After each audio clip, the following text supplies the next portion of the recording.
नमस्कार दोस्तों, स्वागत है आपका मेरे इस YouTube चैनल में।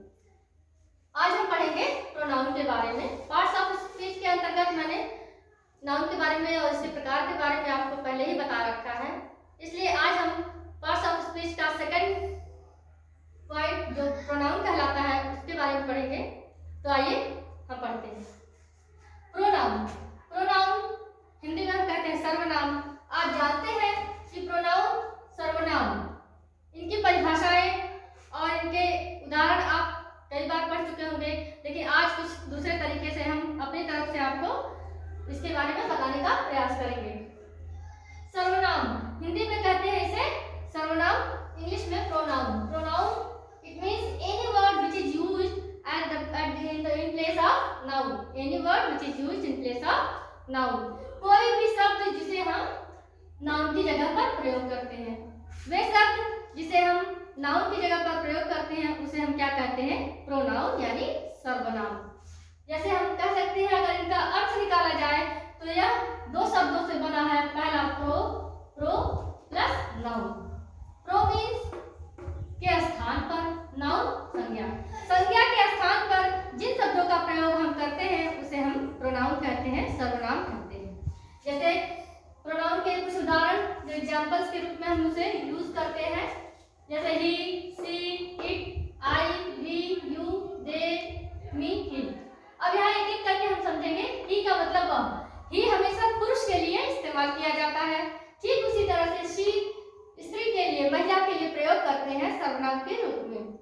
इसी तरह से इट, इसका मतलब होता है यह, आई, मैं, वी, हम या हम लोग, यू, तुम या आप। इस तरीके से हम कई जो और है जो कि दे, वे लोग, मी, मुझे, हिज का मतलब उसका प्रयोग करते हैं। इन सभी को हम प्रोनाउन कहते हैं। प्रोनाउन के लिए यह कुछ उदाहरण है। अभी और बहुत से हैं सर्वनाम जिन्हें हम नाउन के स्थान पर इस्तेमाल करते हैं। उदाहरण के तौर पर हम एक ले लेते हैं, जैसे कि हम कहते हैं हम क्यों प्रोनाउन यूज करते हैं, सर्वनाम की आवश्यकता हमें क्यों पड़ती है। अब हमने लिख रखा है, देखिए, शुभम ने मुझे अपने घर पर बुलाया। शुभम एक लड़का है जिसने मुझे अपने घर पर बुलाया है। यह वाक्य मैंने लिखा। दोबारा फिर मैंने लिखा है शुभम आज स्कूल नहीं जाएगा।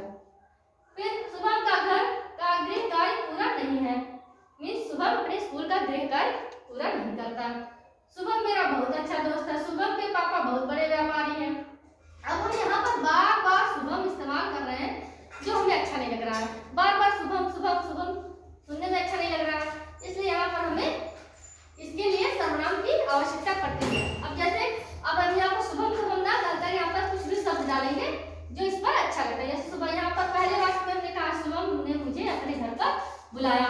दूसरे वाक्य में हम शुभम ना कहकर कहेंगे कि वह, जो शुभम है यहाँ पर हम क्या लिखेंगे?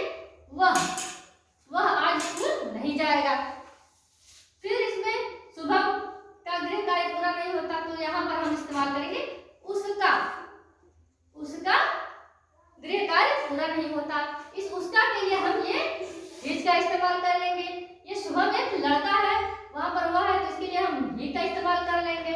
फिर यहाँ देखिए शुभम मेरा बहुत अच्छा दोस्त है। फिर हमने यहाँ पर क्या इस्तेमाल किया? वह, है ना। यहाँ पर शुभम की जगह हमने वह का इस्तेमाल किया। शुभम क्या है? वह मेरा बहुत अच्छा दोस्त है। शुभम के पापा बहुत बड़े व्यापारी हैं। फिर यहाँ शुभम ना कहकर हम यहाँ क्या कहेंगे? उसके पापा। ठीक है, तो ये हमने सर्वनाम, ये जो हमने वह यूज किया, उसका यूज किया, उसके यूज किया, ये सब क्या हमारे सर्वनाम।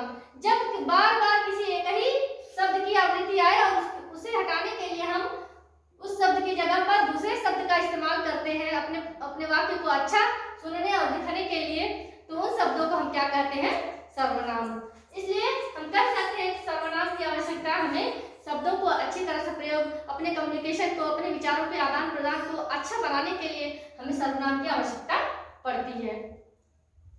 दोस्तों, आज हमने सर्वनाम के बारे में पढ़ा। आज के लिए बस इतना ही। अगले वीडियो में हम पढ़ेंगे सर्वनाम के प्रकार यानी काइंड्स ऑफ प्रोनाउन। तब तक के लिए धन्यवाद।